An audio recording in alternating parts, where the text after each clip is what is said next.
नमस्कार, सबसे बड़ा सवाल देख रहे हैं आप। मैं हूं आपके साथ अंशिका।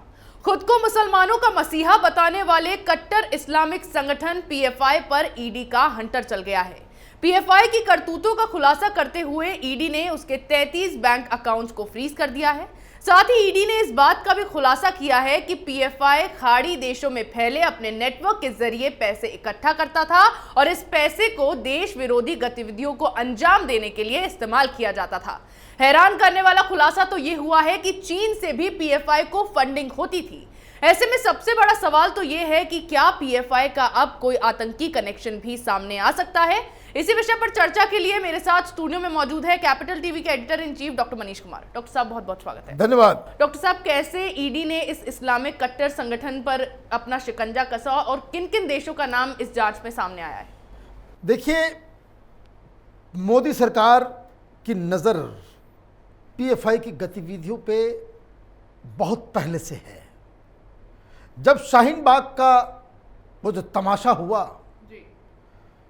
तो पीएफआई अचानक से हाईलाइट इस वजह से हुआ कि देश भर में ये जो सीएएनआरसी के नाम पे हर जगह जो बवाल मचा, उसको फंडिंग करने वाला कोई और नहीं, पीएफआई।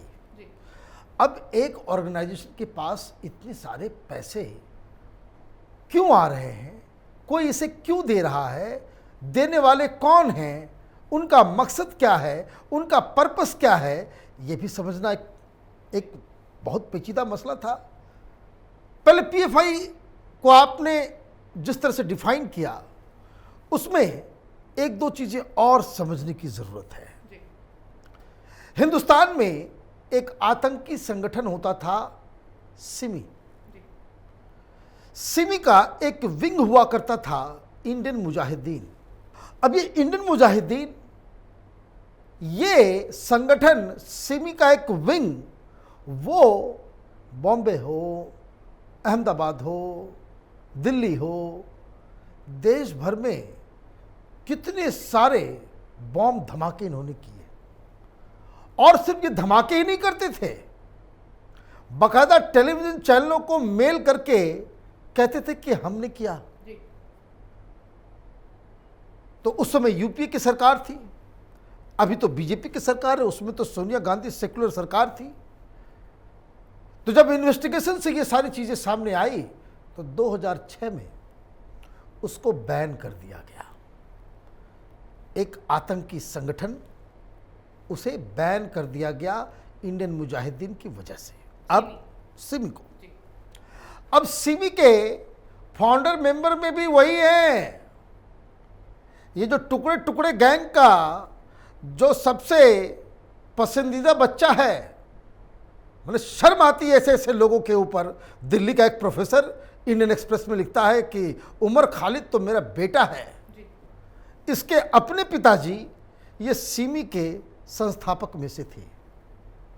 अब हुआ ये, कांग्रेस पार्टी तो कांग्रेस पार्टी, आपने संगठन को बैन कर दिया, उनके लोगों को छोड़ दिया। तो उन्होंने क्या किया, ये बैन संगठन के सारे लोग इन्होंने पीएफआई खोल दिया। मतलब सब कुछ वही, नाम बदल गया, तो धंधा भी वही है। जिस वजह से सिमी को बैन किया गया, जो लोग वहां वो जिस धंधे में लगे हुए थे, वही काम यहां भी कर, लेकिन इसके लिए पैसे चाहिए। पैसे कौन देगा? तो आईएसआई देगी, पाकिस्तान देगा। अभी जब ये तमाम तरह के, चाहे हिजाब का मसला हो, चाहे वो शाहीन बाग हो, और भी जगहों पे दंगे, बेंगलोर में जो दंगा हुआ, केरल के अंदर में जो मर्डर्स हो रहे हैं, हाई कोर्ट ने इसे बैन करने के लिए पहले भी कर दिया, कई राज्यों में से बैन भी कर दिया गया। तो ये तमाम, तो नेशन वाइड बैन करना है। इसके तहत इस पे छापेमारी की गई, जो आपने खबर दी कि 33 बैंक अकाउंट्स को जो है और पैसे वगैरह, जब इसको खंगालना चालू किया गया तो मालूम चला कि ये तो अलग खेल है। यहाँ पे इसमें ओमान का नाम आ रहा है, कतर का नाम आ रहा है, कुवैत का नाम आ रहा है, बहरीन का नाम आ रहा है, सऊदी अरब का नाम आ रहा है, यूएई का नाम आ रहा है और चाइना का नाम आ रहा है। अब आप एक चीज को समझिए, मोस्ट प्रोबेबली ये जो वेस्ट एशिया से जो पैसे आ रहे हैं, जो फंडिंग्स आ रहे हैं, जो चीन से भी आ रहा है, ये मोटे तौर पे समझ लीजिए, ये खुलासा आगे होगा, लेकिन हंच यही है कि ये पाकिस्तान की आईएसआई उसके द्वारा फंडेड पैसे डायरेक्टली पाकिस्तान से लोगे, फंस जाओगे। तो पाकिस्तान से, चीन से पैसा कहाँ जा रहा है? West Asia. और वेस्ट एशिया से क्या हो रहा है? वो वापस इधर आ रहा है।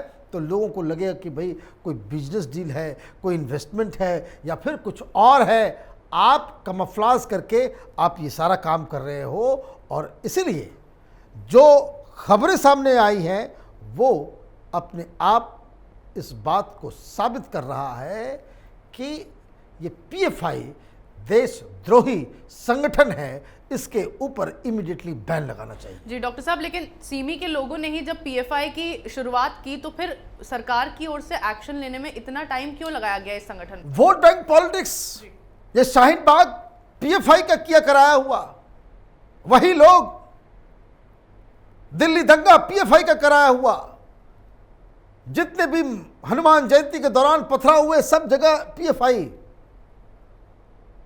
तो शाहीन बाग में कौन कौन से चेहरे नजर आते थे? कांग्रेस पार्टी, लेफ्ट, वो एनजीओ वाले, वो गुजरात के लिए जो लड़ती थी वो तीस्ता सितलवाड़, वो भी, ये टुकड़े टुकड़े गैंग का वो अड्डा बना हुआ था। सारे जो पुराने चेहरे जो देश को तोड़ना और देश को गर्क में डालना चाहते हैं, वो सब शाहीन बाग में थे। ये इतने भोले हैं कि जो बिरयानी वहाँ पे गिर रही है वो आसमान से नहीं, उसके लिए पैसे लगते हैं। और कौन पैसे दे रहा था इनको समझ में नहीं आ रहा। शाहीन बाग में जहाँ पे प्रोटेस्ट चल रहा था, ठीक पीछे उसके वहीं पे पीएफआई का नेशनल हेडक्वार्टर है। ये रजिस्टर्ड ऑफिस जो है उसका वहीं पे है। अब दो चार और खुलासे हुए हैं। इस खुलासे के जरिए आप ये समझिए भाई क्या है। PFI had formed district executive committees in these states, these nations, UAE, Qatar, Oman, Kuwait, Bahrain, Saudi Arabia, to raise funds. And वहाँ पे क्या हो रहा था? A Chinese link of fund raising has also emerged during PMLA investigation in Hathras case. Hathras case में जब investigation हुआ तो अलग अलग तरीके से जहाँ जहाँ इनका इन्वॉल्वमेंट है हर जगह, तो वहाँ पैसे हाथरस कैसे पहुँचाया गया, हाथरस के लिए पैसा कहाँ से आया, तो ईडी को ये जानकारी मिली कि इसमें एक चाइनीज फर्म भी इन्वॉल्व्ड है। कैसे? देखिए, के rough Sharif, a PFI member and campus front of India national general secretary, ये कैंपस फ्रंट ऑफ इंडिया हिजाब वाला, उसका वो नेशनल जनरल सेक्रेटरी है और पीएफआई का सीनियर लीडर है। Eligibly received more than ₹1 crore in his bank account in the guise of mass trading with China। ये डॉजियर में लिखा हुआ है। आपने क्या किया? ये फंडिंग, चूंकि आजकल ट्रैक किया जा सकता है, डिजिटल ट्रांसफर होता है, किसके पास कहाँ पैसा आ रहा है नहीं आ रहा है, उसको एजेंसियां तुरंत पकड़ सकती है। तो आपने क्या किया? आपने मैंने पूरी दुनिया को मास्क, हिंदुस्तान जो है वो एक्सपोर्ट कर रहा था, ये भाई साहब चाइना से मंगवा रहे थे। और चाइना से आपने मास्क मंगवाया, वो क्या मंगवाया नहीं मंगवाया, आपके पर्सनल बैंक अकाउंट में 1 करोड़ रुपए आ रहे हैं। कहाँ से? चाइनीज फर्म से। और ये जो देश जो हम बता रहे हैं कि जिन देशों का मैंने नाम लिया, चाहे ओमन हो, चाहे यूएई हो, कतर हो, सऊदी अरब हो, बहरीन, इन सब जगहों पे फंड रेजिंग के लिए जो वहाँ पे ऑफिसेस खोले गए कि हम ऑफिशियली फंड रेज कर रहे हैं, इनमें जो पैसे आ रहे हैं उसमें चाइनीज कंपनियां जो हैं वो इन्वॉल्व है। डॉक्टर साहब, अब जिस तरह से जांच हो रही है पीएफआई के खिलाफ, तो क्या इसमें पॉलिटिकल नेताओं के नाम या फिर किसी पॉलिटिकल पार्टी का नाम भी सामने आ सकता है? देखिए, इनका तो अपने एक पॉलिटिकल पार्टी है, आपने सही कहा, बहुत सारी जानकारियां आ गई है। पीएफआई के पॉलिटिकल पार्टी का नाम है एसडीपीआई, और एसडीपीआई के लोगों से मिलने जुलने के लिए जो मेवानी, ये टुकड़े टुकड़े गैंग जिसको हीरो बना रहा था, ये दलाल पत्रकार, लेफ्ट लिबरल कबालों का जो पूरा का पूरा जो हीरो बना रहे थे कन्हैया कुमार और इन लोगों से, तो जब ये चुनाव लड़ रहे थे, ये एसडीपीआई वाले, पीएफआई वाले इन लोगों को फंड कर रहे थे। गूगल कीजिए, तस्वीर मिल जाएगी। और जब अखबार वालों ने पूछा, मीडिया ने पूछा कि भाई एसडीपीआई से पैसे क्यों ले रहे हो, बोला किसी से लेंगे, वो पॉलिटिकल पार्टी है, एसडीपीआई के साथ कांग्रेस के रिश्ते हैं। अब आपने वो कहा, अब देखिए एक और खबर है। Kaleem Pasha, a worker of PFI's political wing SDPI, who is allegedly involved in Bangalore riots, also received rupees 5 lakh from Chinese controlled company Jump Monkey Promotion India Private Limited।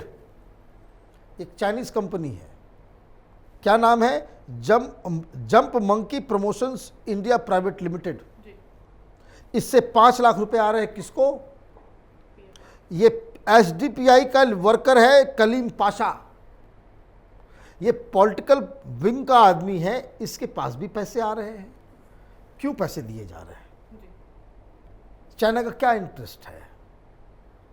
आज इन खुलासों के बाद कैपिटल टीवी शाहीन बाग के समय से जो बात कहता चला आ रहा है, उस बात की पुष्टि हुई है।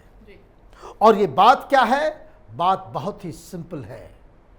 चीन से जो तमाम जो मैन्युफैक्चरिंग यूनिट्स है बड़ी बड़ी कंपनियों का, जो ग्लोबल कंपनीज जो वहाँ मैन्युफैक्चरिंग का काम करती हैं, जो वहाँ पे सामान बनाती हैं, वहाँ की स्थिति ख़राब हो रही है कोरोना की वजह से। और जो इंटरनेशनल लेवल पे जिस हिसाब से चीन के ख़िलाफ़ एक ग्लोबल ओपिनियन बनता चला जा रहा है, उससे ये लोग परेशान हैं। और अब वहाँ महंगाई भी ज़्यादा हो रही है, तो जो मैन्युफैक्चरिंग के लिए पैसे कम लगते थे, अब वो भी कॉस्ट बढ़ता चला जा रहा है।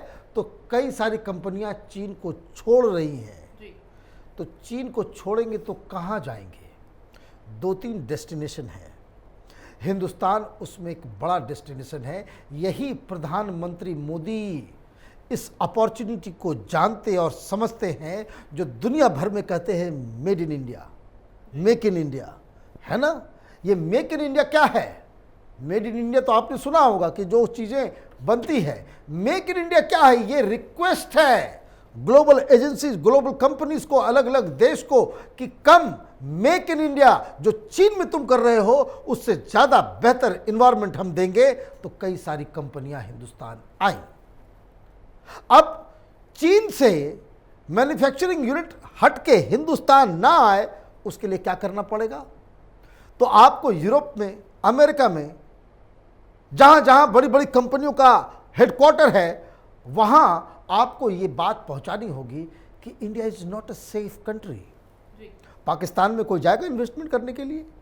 किसी कंपनी को अगर आप कहो भाई अफगानिस्तान में आपको सब कुछ फ्री कर देते हैं, आप आ जाओ कंपनी लगाओ, लगाएगा? क्यों नहीं लगाएगा? क्योंकि लोग कहते हैं बट डिस्टर्ब कंट्री है।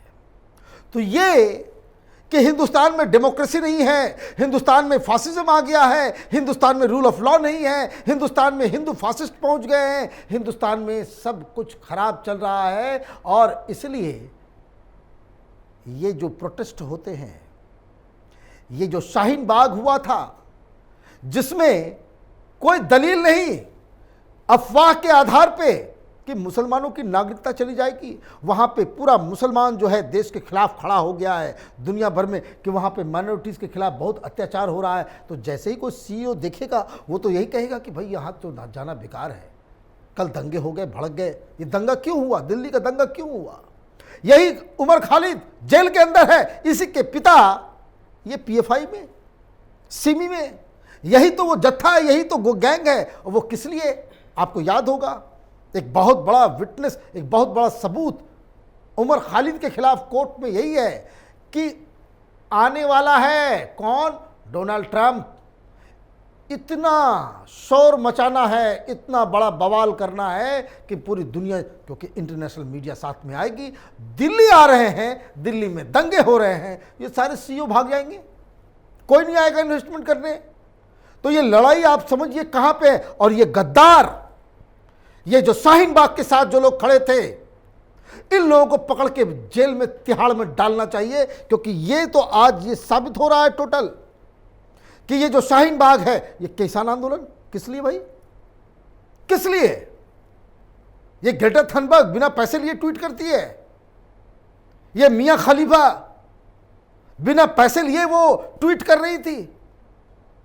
एनवायरमेंटलिस्ट हैं ये लोग, और जो लोग पराली जलाते हैं उसके साथ खड़े हो गए।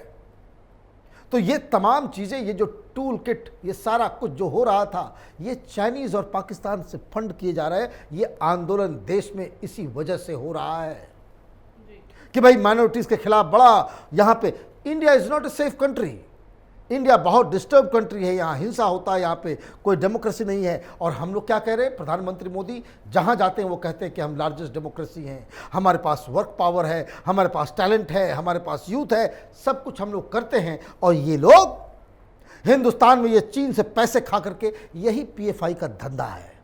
पीएफआई आतंक के जरिए वो हिंसा भड़काने का, ये दिल्ली में बैठ के लुटियन गैंग, ये टुकड़े टुकड़े गैंग, ये आर्टिकल लिखता है, ये लॉजिक निकालता है, ये आइडियोलॉजिकल कवर फायर देता है, और नक्सली और ये पीएफआई ये सड़क पे हिंसा फैलाते हैं, इंडिया के अलग अलग जगहों पे बवाल काटते हैं। तो ये दोनों चीज़ें हो जाती हैं, एक आइडियोलॉजिकल वॉरफेयर जिसमें आप वॉल स्ट्रीट जर्नल हो, वॉशिंगटन पोस्ट हो, न्यूयॉर्क टाइम्स हो, वहाँ आप आर्टिकल लिखते हो क्या कि भाई हिंदुस्तान डिस्टर्ब है। डिस्टर्ब कौन करता है? ये पैसे खा करके, यही वामपंथी, यही पीएफआई, यही नक्सली, यही अर्बन नक्सल्स। तो ये फुल सर्किल हो गया है। मोदी सरकार के पास समय ज़्यादा नहीं है। इन तमाम नक्सलियों, पीएफआई, देखिए क्या कश्मीर में हो रहा है, आप रोक लेंगे? आप रोक लेंगे इन लोगों को? डेमोक्रेसी का तकाजा है, बैलेट का जवाब बैलेट, बुलेट का जवाब बुलेट। इन लोगों को जब तक आप एलिमिनेट नहीं करेंगे, तब तक ये बीमारी हिंदुस्तान को खाते रहेगी घून की तरह। एक बात को समझ लीजिए, कुछ बीमारी टैबलेट से ठीक होती है, कुछ बीमारी में इंजेक्शन देना होता है, और कुछ बीमारियां ऐसी होती है जिसमें ऑपरेशन करना होता है, शरीर से निकाल के उसको बाहर फेंकना होता है। ये पीएफआई, ये नक्सली, ये वामपंथी, ये अर्बन नक्सल्स, ये हिंदुस्तान के ऐसे घाव हैं कि जिनको बिना ऑपरेट किए, बिना इसे खत्म किए, उसको सॉल्व नहीं किया जा सकता। जी, भारत में सीएए का मुद्दा हो, हिजाब का मुद्दा हो या रामनवमी पर भड़की हिंसा का मुद्दा हो, हर मामले में पीएफआई की भूमिका सामने आती ही रही है। और फिर भी ये संगठन खुद को हमेशा मुसलमानों का मसीहा बताकर अपने आप को बेगुनाह कहता रहा है। अपने खिलाफ आवाज उठाने वाले लोगों को नोटिस भेजता गया है। लेकिन अब पीएफआई अपनी हरकतों को छुपाने की कितनी भी कोशिश कर ले, मोदी का हंटर पीएफआई पर चल गया है, जिसके बाद भारत के कई राज्यों में तो पीएफआई बैन है ही। जांच के बाद अब बहुत जल्द ही पूरे देश में ये संगठन बैन होने वाला है। इस विषय पर चर्चा के लिए आपका बहुत बहुत धन्यवाद। धन्यवाद। सबसे बड़ा सवाल में मेरे साथ आज इतना ही। अगर आपको हमारा ये वीडियो पसंद आया हो तो इसे लाइक करें, शेयर करें, कमेंट करें, साथ ही हमारे चैनल को सब्सक्राइब करना ना भूलें।